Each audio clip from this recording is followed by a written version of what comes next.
అందరికీ నమస్కారం. నేను మీ ఆయుర్వేద డాక్టర్ చిట్టిబొట్ల మధుసూదన్ శర్మని. మనం ఈ వీడియోలో ఎలాంటి తేనె మనకి ఆరోగ్యానికి మంచిది అనేటువంటి ఆసక్తికరమైనటువంటి అంశాన్ని గురించి తెలుసుకోబోతున్నాం. ఈ రోజుల్లో వివిధ రకాలైనటువంటి వ్యాధులు మనకు కలిగేటువంటి పరిస్థితి ఏర్పడింది. అదేవిధంగా ఆరోగ్య అవగాహన పెరిగింది. వీటికి సంబంధించి కొంతమంది మరి తేనెను కూడా వాడడం జరుగుతుంది. ఈ తేనె వాడకంలో అవగాహన లోపం చాలామందిలో ఉంది. అసలు మార్కెట్లో తేనె రెండు రకాలుగా దొరుకుతుంది. వేడి చేయకుండా ప్యాక్ చేసినటువంటి తేనె మొట్టమొదటిది. రెండవ రకంది వేడి చేసి ప్యాక్ చేసినటువంటి తేనె. మరి వేడి చేయకుండా ప్యాక్ చేసినటువంటి తేనె ఎన్ని వేల సంవత్సరాలైనా చెడిపోదన్నమాట. అంటే నిలువ ఉండేటువంటి శక్తి దానికి ఎక్కువ. అందుకే దాన్ని అమృతం అనేటువంటి పేరుతో పిలుస్తూ ఉంటారనమాట. కాబట్టి ఈ తేనె క్షేమదాయకంగా ఉంటుంది. ఎలాంటి పోషకాలు నశించకుండా ఉంటాయి. ఆరోగ్యానికి కూడా పరిపరి విధాలుగా ఉపయోగపడుతుంది. ఇలాంటి తేనెనే మన ప్రముఖ ప్రకృతి వైద్య నిపుణులు మంతెన సత్యనారాయణ రాజు గారు సిఫారసు చేస్తారు. అలాంటి తేనె భాషా తేనె. అలాంటి భాషా తేనెని మంతెన సత్యనారాయణ రాజు గారు సిఫారసు చేస్తూ ఉంటారనమాట. ఈ యొక్క తేనె ఎక్కువ కాలం నిల్వ ఉంటుంది, చెడిపోదు. మరి వాళ్ళు ఎలా తయారు చేస్తారంటే తేనె తుట్టను సేకరించి ఎక్స్ట్రాక్టర్లో పెట్టేసేసి తేనెను సేకరించి ఆ విధంగా సేకరించినటువంటి తేనెను ఎండలో పెట్టేస్తారనమాట. అప్పుడు అందులో ఉన్నటువంటి కొద్ది శాతం తేమ శాతం కూడా తగ్గిపోతుంది. ఈ విధంగా తయారు చేసి ప్యాక్ చేసేసి విక్రయిస్తూ ఉంటారనమాట. కానీ ఇక్కడ కొంతమంది మాత్రము చేతుల అపరిశుభ్రత, పాత్రల అపరిశుభ్రత, సరిగా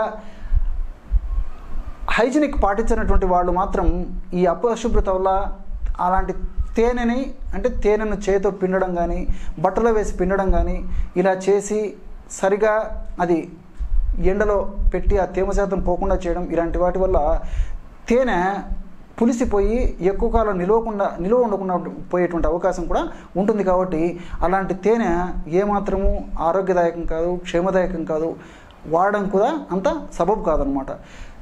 రెండవ రకం తేనె గురించి మనం ఆలోచించినట్లయితే ఈ యొక్క రెండవ రకం తేనెని వేడి చేసి ప్యాక్ చేసి విక్రయిస్తుంటారు. మనకు మార్కెట్లో దొరికేటువంటి 99 రకాల బ్రాండ్ కంపెనీలు, ISI బ్రాండ్ కంపెనీ తేనెలన్నీ కూడా ఈ విధంగా తేనెను వేడి చేసి విక్రయిస్తుంటారనమాట. మరి ఎలాగంటే తేనెను వేలాది మంది దగ్గర, లక్షలాది మంది దగ్గర వివిధ రకాలుగా ఆ తేనెను సేకరించి పైపులోకి ఆ యొక్క తేనెను ఉంచి తేనెను కొన్ని డిగ్రీల వరకు వేడి చేసి ఆ విధంగా వేడి చేసి చల్లార్చినటువంటి తేనెని ప్యాక్ చేసి విక్రయిస్తుంటారు అనమాట. ఈ విధంగా వేడి చేయడం వల్ల కూడా తేమ శాతం తగ్గిపోతుంది. కానీ మరి కొన్ని పోషక విలువలు కూడా ఈ విధంగా తయారు చేసి మనకు వాడుకున్నటువంటి తేనెలో తగ్గిపోయేటువంటి పరిస్థితి ఏర్పడుతుంది. ఉదాహరణకి 40 డిగ్రీల వరకు తేనెను వేడి చేసినట్లయితే తేనెలో ఉన్నటువంటి ఫ్రక్టోజు, గ్లూకోజ్ లాంటి ఈ చక్కెర పదార్థాలు మన శరీరం త్వరగా తీసుకోలేకపోయేటువంటి పరిస్థితి ఏర్పడుతుంది అనమాట. అట్లే అందులో ఉన్నటువంటి anti bacterial, anti viral, anti fungal గుణాలు కూడా కొంతమేరకు తగ్గేటువంటి అవకాశం ఉంటుంటుంది.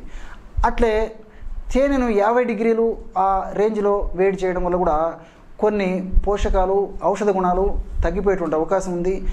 అంతేకాకుండా ఈ యొక్క సహజమైనటువంటి చక్కెరలు, ఈ ఫ్రక్టోజు, గ్లూకోజ్ లాంటి చక్కెరలు కూడా కృత్రిమ చక్కెరలుగా మారేటువంటి అవకాశం ఉంటుందన్నమాట. మరి ఇలాంటి చక్కెరలు ఉన్నటువంటి తేనెను వాడుకోవడం వల్ల కఫము, శ్లేష్మము, దగ్గు, రొంప ఇలాంటివి కలిగేటువంటి అవకాశం కొంతమేరకు ఉండేటువంటి అవకాశం కూడా ఉంటుందన్నమాట.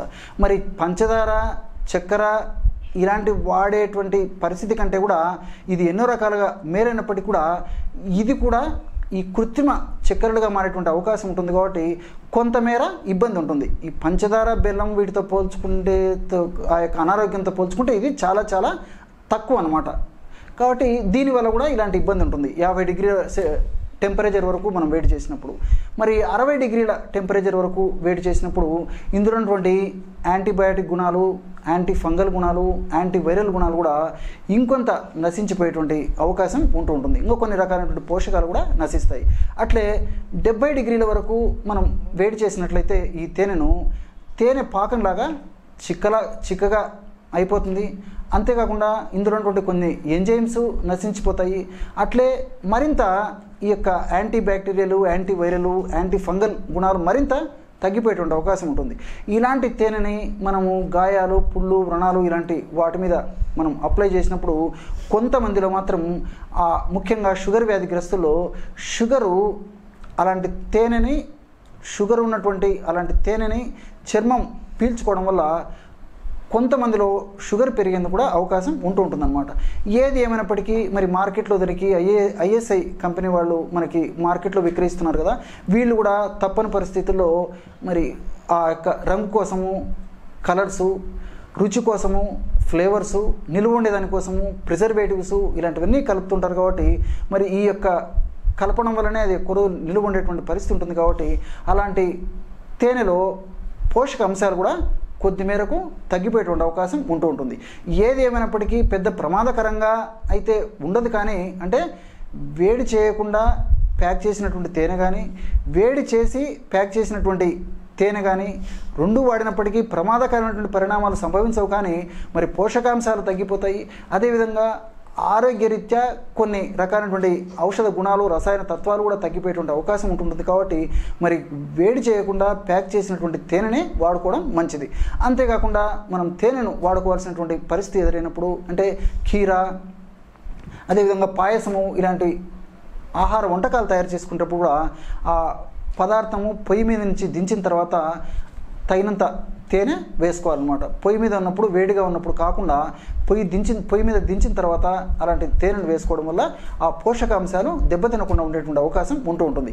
చూశారు కదా, ఎటువంటి ఆసక్తికరమైనటువంటి ఎంతోమందికి అవగాహన కలిగేటువంటి అంశాన్ని ఈ తేనె గురించి ఈ వీడియోలో తెలుసుకున్నారో.